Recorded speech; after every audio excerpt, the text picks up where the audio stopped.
A new player in business? Get that head start and vamp up with the Regional News Group Luzon. Advertise now and reach your target market. Achieve success and call us at 074-637-3947 or through our mobile number at 0960-289-2454. Send us a message at rngluzon@gmail.com. Seize the opportunity with the Regional News Group Luzon.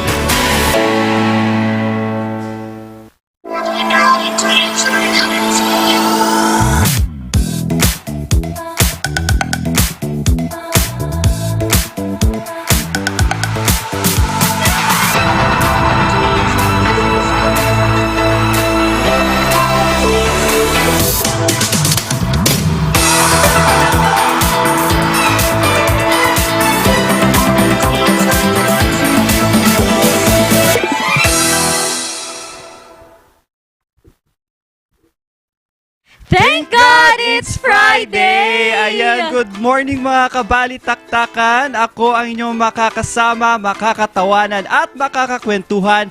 Ako po si Jason Andaya at syempre ang aking partner. Ayan, ang aking taraki babe. Napaka-gentleman naman at talagang ipinakilala pa na kasama ako for today's Thank God It's Friday episode.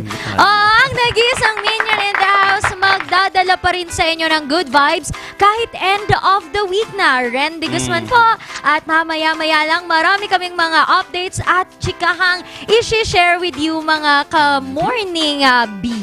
Morning bee.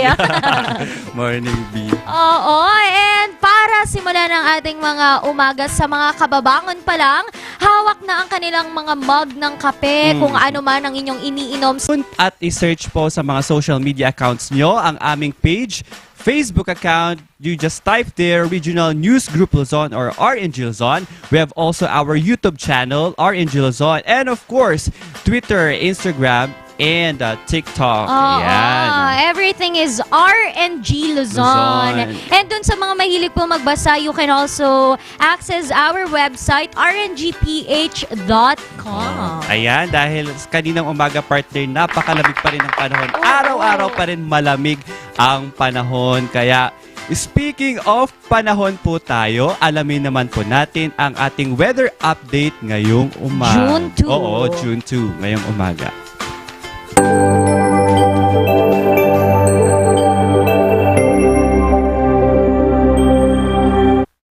Ngayong June 2 po, ang weather update natin ngayong Friday. Ang lowest temperature po natin ay 17 degrees Celsius at ang highest temperature po naman natin ay 21 degrees Celsius. Umakyat po si Haring Araw kaninang 5:26 a.m.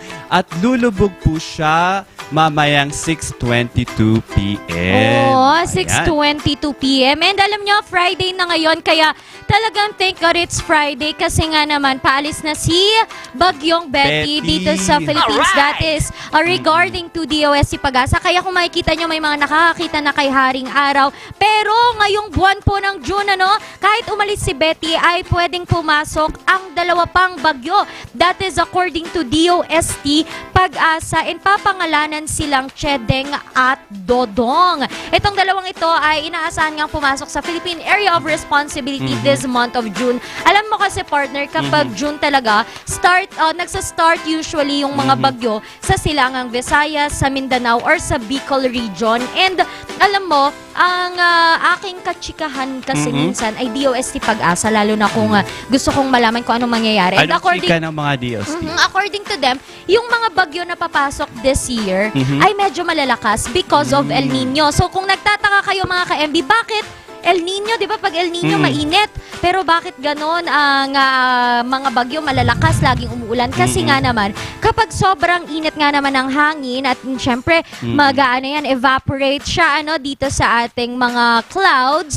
Kapag namuo siyang bagyo, masyado siyang malakas kasi yung evaporation, mga ka-MB, ay sobra din. Yung sobrang init, madadivert siya ngayon sa sobrang lakas na mga bagyo o pag-uulan. Kaya yung mga shedding at Dodong ba? Tama? Yes, Chedeng at silang Dodong. pumunta dito.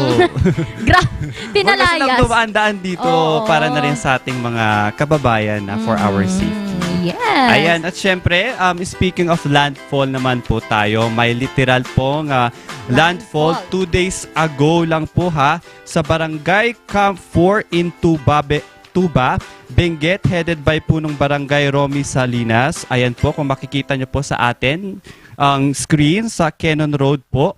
And according to the barangay official, as of June 1, Cannon Road is still not passable or parang hindi pa pwedeng daanan, partner. Kasi likewise, not advisable po for transfer of passengers po yan. Since may threat pa po ng mga falling rocks at portion of toll gate po sa Camp 6. At saka yung clearing operation naman po natin ay magre-resume kung wala na pong danger dahil po sa mga falling rocks. Ayan, partner, tignan mo talagang... Naku, talagang nakakatakot, no? Kaya dapat mag-ingat talaga ang mga kabalitaktakan. Lalo sa ating mga motorista, palagi po kayong mag-iingat kung hindi naman importante ang inyong pupuntahan na ay wag na kayong lumabas. And of course, bago kayo bumiyahe, i-check nyo po muna kung ang road ba na ito ay kasalukuyang merong mga insidente, pwede ba itong daanan, o kung talagang masama ang panahon, wag na lamang po tayong lumabas. Totoo yan. Alam mo ito, no, napaka-sad kasi minsan talaga sinasabi nila baka naniningil ang Mother Nature. Kaya dapat halagaan natin ang ating kalikasan. And speaking of pag-aalaga ng kalikasan, mga ka-MB, dito sa Baguio City ay muling mag-uumpisa ang selebrasyon para sa taong ito ng Saleng Festival. At sisimulan po yan sa pamamagitan ng isang choir. So ang kanilang tema for this year's Saleng Festival ng Baguio City ay rhythm and harmony of nature. Ito yung mga songs, yung mga kakantahin nila ay talagang all about nature. Alam niyo po ba ang Saleng Festival ay dito sa Baguio City because Saleng is pine tree. And we know in Baguio City, we have a lot of pine trees. Kaya nga, kilala tayo bilang City of Pines. And that, aside from Panagbanga, Saleng Festival is also a festival here in Baguio City. Sana marami pong makabisita. And speaking of environment, partner, no, dahil sa June 5 ay simulan na po ang ating Environment Month. At syempre, hindi lang yan, partner, ang ating global... June 5 ang global partner pala. Global ang June 5, partner. Oo, nagsimula na. June na, di ba? Yes. Oh, June 2 tama. na ngayon, partner. June 2 na ngayon, mga ka-MB. So, nagsimula na po ang ating Environmental Month. Nature... Industrial and Tourism Fair or kilala bilang AMLAG 2023. Ito lang, partner, ay nagbukas at Dalagawe Public Plaza yesterday lang yan, partner. Trade fairs. And of course, the provincial government, may mga various municipalities dyan na as well as micro, small, and medium enterprises. MSMEs. Alam mo, very important yung mga ganyang agri. Kasi ang daming nalulugi nung pandemic. And baka may chika ka pa. Oo, meron pa, partner. Kasi itong ako. event na ito is a celebration of Gotad ad Ifugao.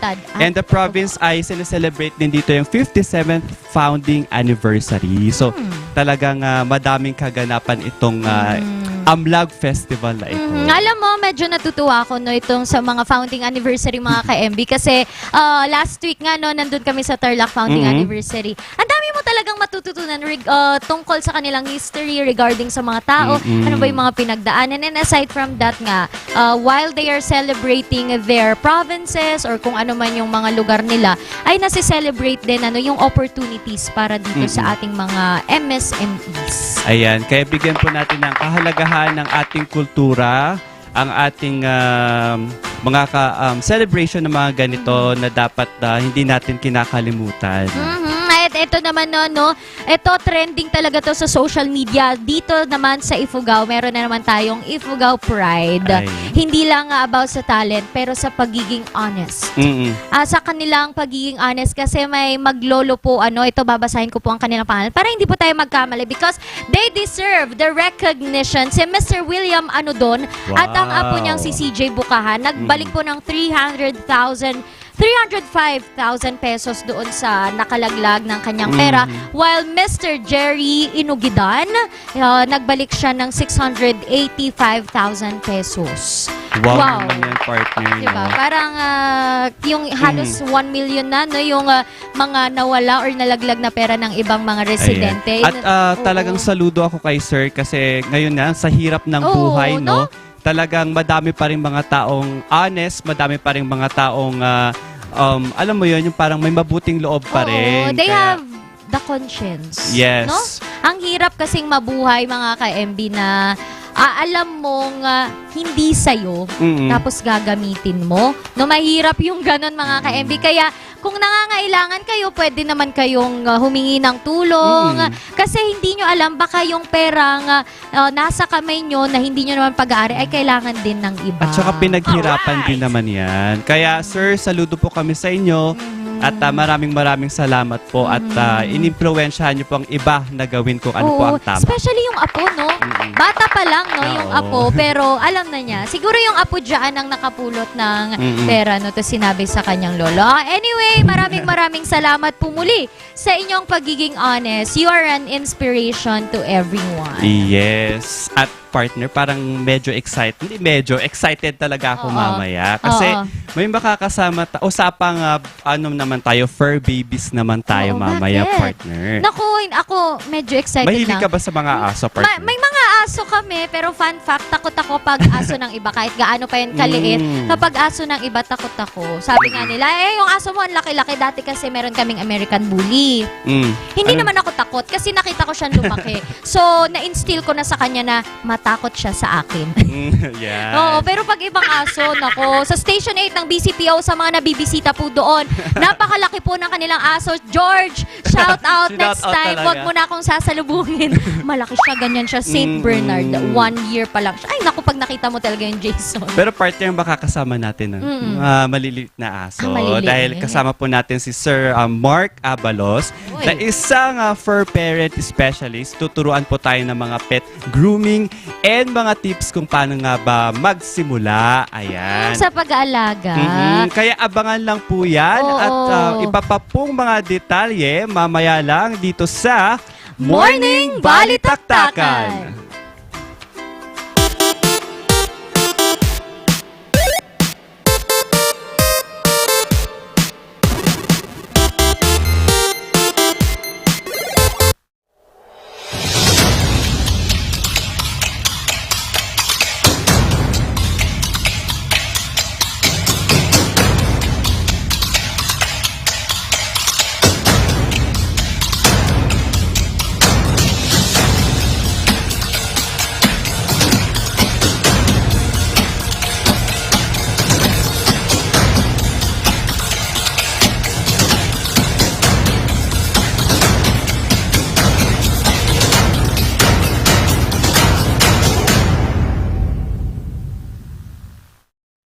A new player in business? Get that head start and vamp up with the Regional News Group Luzon. Advertise now and reach your target market. Achieve success and call us at 074-637-3947 or through our mobile number at 0960-289-2454.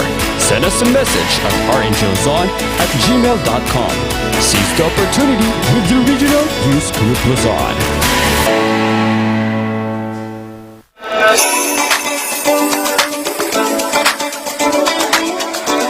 Narito ng balita para sa iyo, Juan. Welcome to San Emilio Community Garden, where all is free! Masaganang gulay, malinis na kanal, planting projects at iba pa. Ilan lamang yan sa ginagawa sa Food for Work program ng DSWD. Ang Food for Work program ay magtatrabaho ang benepisyaryo ng 2 araw kapalit ng isang family food pack mula sa DSWD. Malaking tulong po yon kasi instead na free labor, mabibigyan po ng pagkain yung mga pamilya. Siyempre po, mga breadwinners ang mga nagtatrabaho. Nalaganan kami nga parents sa dagiti ubing mi agbirok dati gulay. Kat idi awan higatang mi at least tataapan kami agala. Ngamda kami mo tapan nga agala nga naganak. Agala ka man din dagiti similyami nga imula mi isukat mi tapno adan mo ti tumubo nga di dadu mga kwa awan si danda isumot tapan daalaan.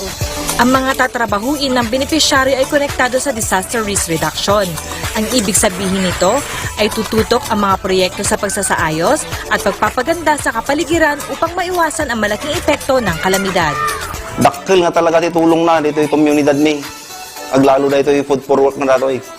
Pasalamat kami sa partnership ng mga national agencies, especially DSWD, because yun nga po, nagkakaroon ng opportunity yung mga tao din na magtrabaho for the community, and at the same time, meron silang maipoprovide din para sa mga families nila.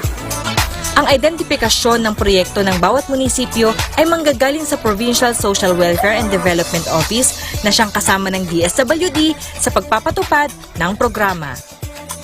Abangan ang susunod na storya dito lamang sa Balita para kay Juan.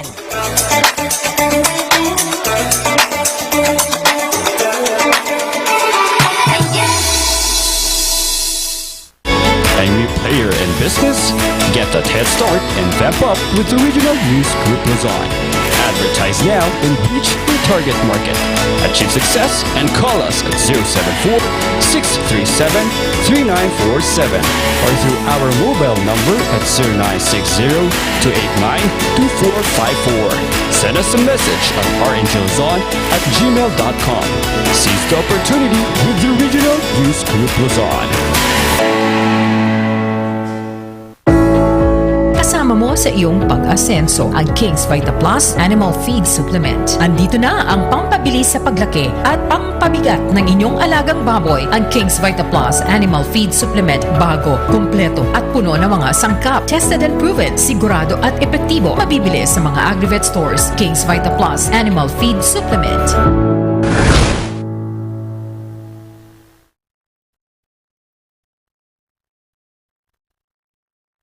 Angry player in business?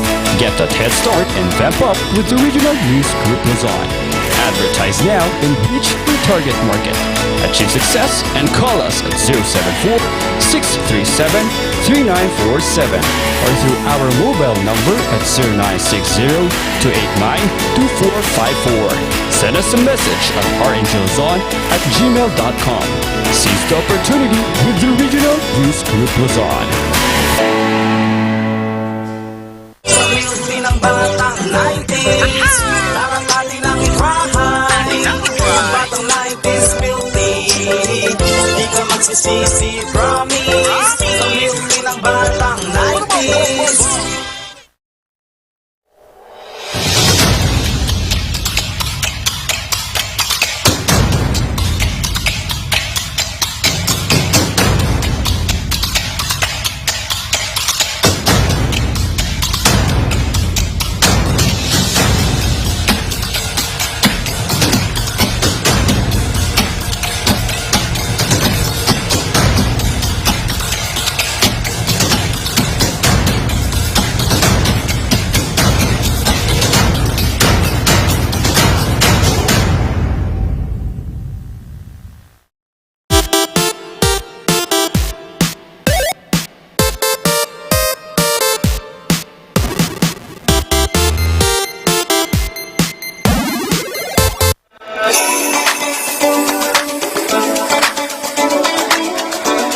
Narito ng balita para sa iyo, Juan. Welcome to San Emilio Community Garden, where all is free! Masaganang gulay, malinis na kanal, planting projects at iba pa. Ilan lamang yan sa ginagawa sa Food for Work program ng DSWD. Ang Food for Work program ay magtatrabaho ang benepisyaryo ng 2 araw kapalit ng isang family food pack mula sa DSWD. Malaking tulong po yun kasi instead na free labor, mabibigyan po ng pagkain yung mga pamilya. Siyempre po, mga breadwinners, ang mga nagtatrabaho. Nalaganan kami nga parents sa dagiti ubing mi agbirok dati gulay. Kat idi awan higatang mi. At least tataapan kami agala. Ngamda kami mo tapan nga agala nga naganak. Agala ka madumi dagiti similyami nga imula mi isukat mi tapno adan mo ti tumubo nga di dadu mga kwa awan si danda isumot tapan galaan. Ang mga tatrabahuin ng benepisyaryo ay konektado sa disaster risk reduction. Ang ibig sabihin nito ay tututok ang mga proyekto sa pagsasaayos at pagpapaganda sa kapaligiran upang maiwasan ang malaking epekto ng kalamidad. Dakkel nga talaga ti tulong na dito yung komunidad mi. Aglalo na ito yung food for work na dato eh. pasalamat kami sa partnership ng mga national agencies, especially DSWD, because yun nga po, nagkakaroon ng opportunity yung mga tao din na magtrabaho for the community, and at the same time, meron silang maipoprovide din para sa mga families nila.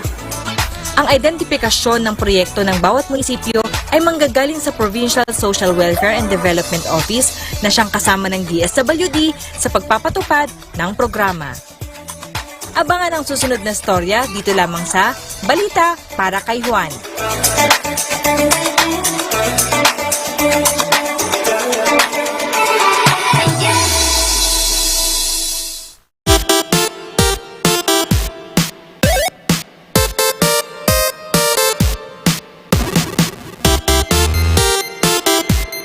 At nagbabalik po ulit ang Morning Balitaktakan. Ayan, makakasama po natin si Sir Mark Abalos para pag-usapan ang mga fur babies na kasama po namin ngayon. Ayan, ano pong good morning naman po sa inyo, sir? Good morning. Good morning po sa lahat ng mga nanonood ngayon. Ayan, good morning din sa inyo. Ayan. Sir, ano po bang mga pangalan po muna ng mga aso natin ngayon? Yes sir, kasama po natin si Moki the Moki. Pogi, si Pretty. At ito naman po Si Pretty. Ayan, si Pretty. Sir, sa pagpa-fashion show po kasi ng mga pets, no, you started 2007 po. Paano po ito nagsimula, yung pagpa-fashion show po nila? Yes sir, actually walang plano na makapasok sa fashion show. Pero nung nagsimula kasi kami, na-encourage siya na-motivate kami na sumali sa mga fashion show. So, ang nangyari niyan, nung nanalo kami sa isang fashion show dito sa isang mall, which is on the spot kaming gumawa ng costume. Tapos doon na-inspired na kami. Kasi sa pagsali ng mga fashion show, hindi lang yung mga dogs ang nirarampa mo. Nagkakaroon ka ng relationship at bagong mga friends sa fashion show, pet fashion show. Sir, ano naman po itong love and passion na sinasabi nyo? Kasi sabi nyo, sir, love and passion, kaya laging nananalo yung mga aso nyo. Ano po ba yung story behind this?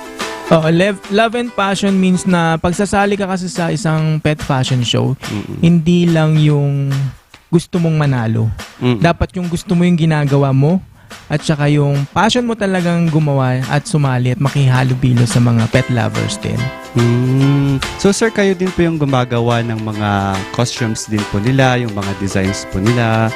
Yes sir, kami na o ako na ang gumagawa. Actually, pagka meron tayong mga sinasalihan, chinecheck natin yung mechanics tsaka yung theme. Tapos doon na kami magbi-build ng concept kung ano yung gagawin kong costumes nila. And sir, sabi nyo, may boutique na po ba kayo ngayon for pet boutique po na ngayon? Oo, nagpatayo na tayo dahil sa passion at saka love natin sa mga pets, nagpatayo tayo ng pet shop na pet boutique, which is nung unang pinatayo natin yung pet shop, ang aim namin is more on display namin yung mga creations namin. So sir, ano po ba yung mga napagdaanan ng pet shop nyo before? Kasi dati wala, sabi nyo, it's like a dream lang po siya. And then ngayon reality na. Ano na po ba yung mga napagdaanan ng pet shop nyo na ito? Napagdaanan niya, syempre meron tayong ups and downs sa pet shop. Nung unang first year namin, may time na talagang dapat i-close na yung pet shop kasi nga napaka-daming competition dito. Hindi lang dito, kundi sa ibang lugar din. So may point talaga na dapat i-close na siya. May ups and down. Pero nagpursige pa rin kami. Hanggang dumating nga ang pandemic, doon kami nag-boom. So sir, ano po ba yung mga branches na po ng pet boutique po niyo? Yes, nagkaroon na kami ng 4 branches. So meron tayo sa Lawag, meron tayo sa Solano, meron tayo sa Bambang, and main branch is Baguio. So sir, pag-usapan naman po natin ang ating si Pretty and si, ano pangalan po ulit ito? Si Moki. Si Moki, ayan. Sir, sa fashion show po, ano na po ba yung mga napuntahan nilang fashion show, yung mga event na nagawa na po nila? Actually, itong dalawang to, nakalibot na rin sila sa Pangasinan, sa Manila, at saka sa Baguio. Pero usually, meron kaming mga ibang pets din na sumasali sa fashion show na kung saan nalibot na rin yata namin ang buong Luzon. Na kung saan nandyan kami sa Pangasinan, Dagupan, mula Tuguegarao, Apari, Paranaque, Cavite, Nueva Ecija, Nueva Vizcaya, Quezon City, yan. Marami na kaming nasalihang ibang-ibang lugar. Ang dami na nilang ganap talaga, sir, na ano. Ilang taon na po itong si Pretty, sir? Yes, si Pretty is 4 years old na siya. And then si Moki naman is magto 2 years old. So may mga upcoming events po ba ang ating mga fur babies or fashion show events po? Yes, meron tayong pet fashion show events na magaganap sa June 10, which is Saturday. So, lahat po ay, since tinanong mo na yan, in-invite ko po lahat ng manonood, tsaka lahat ng fur kiddos at tsaka mga friends natin dyan na mahilig sa pet fashion na meron tayo sa June 10 Saturday sa magaganap ito sa Burnham Park, Rose Garden, 8 a.m. Sir, paano naman po yung mga gustong magsimula ng pagpa-fashion show ng mga pets nila? Ano po yung masasabi niyong tips po para sa mga gustong magsimula nito? Yes, sa pet fashion show kasi hindi mo yan basta-bastang dapat simulan eh. Dapat meron ka nga nung sinasabi nating passion tsaka yung love mo sa pets. Kasi doon ka magsisimula, tapos pagkatapos nun, doon mo naman de-develop yung pag-join sa mga organizations, sa mga pet fashion. And then, usually, pag sa pet fashion nga, dinadamitan sila. So, i-consider mo rin yung weight ng damit. Hindi lang pwedeng suot ka ng suot ng damit. Kasi, yung comfort tsaka yung convenient nito. Sir, sila lang po ba yung nagpa-fashion show? Or may iba pa po kayong asong kasama po na ano? Yes, meron kaming ibang asong mga perkidos na nakikilaban talaga sa mga matataas na pet fashion. Actually, meron kami 60 plus dogs. Tapos yung iba doon talagang pang pet fashion. Alternate yan, hindi lang iisa yung sinasali namin.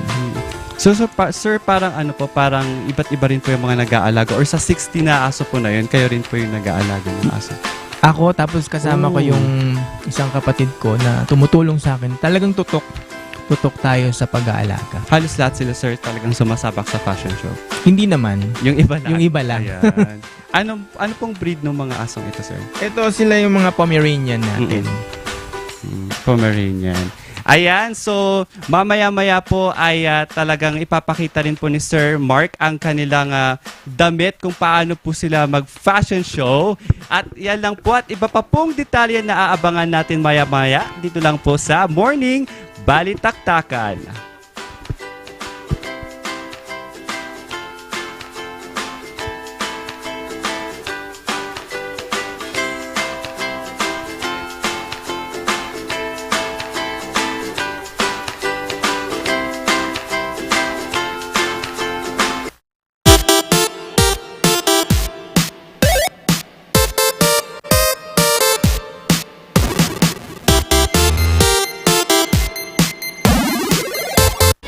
A new player in business?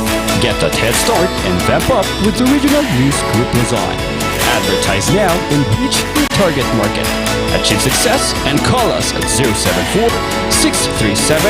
074-637-3947 or through our mobile number at 0960-289-2454.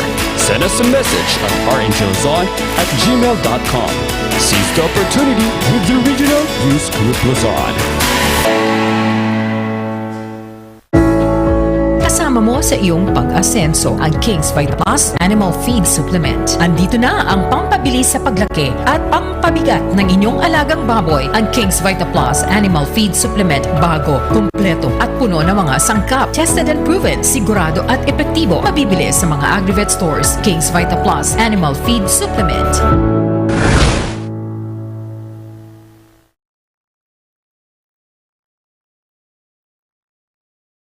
A new player in business? Get a head start and vamp up with the Regional News Group Luzon. Advertise now and reach your target market. Achieve success and call us at 074-637-3947 or through our mobile number at 0960-289-2454. Send us a message at rngluzon@gmail.com. Seize the opportunity with the Regional News Group Luzon. Sa music ng batang 90s, taratali ng ibrahan. Ang batang 90s filthy, di ka magsisisi, promise.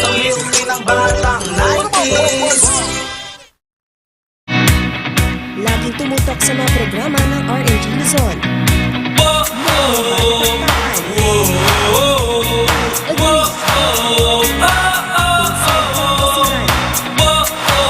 Luzon Headlines.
Send us a message at rngluzon@gmail.com.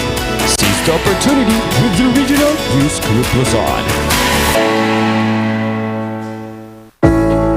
Kasama mo sa iyong pag-asenso ang King's Vita Plus Animal Feed Supplement. Andito na ang pampabilis sa paglaki at pampabigat ng inyong alagang baboy. Ang King's Vita Plus Animal Feed Supplement bago, kumpleto at puno ng mga sangkap. Tested and proven, sigurado at epektibo. Mabibili sa mga Agrivet stores. King's Vita Plus Animal Feed Supplement.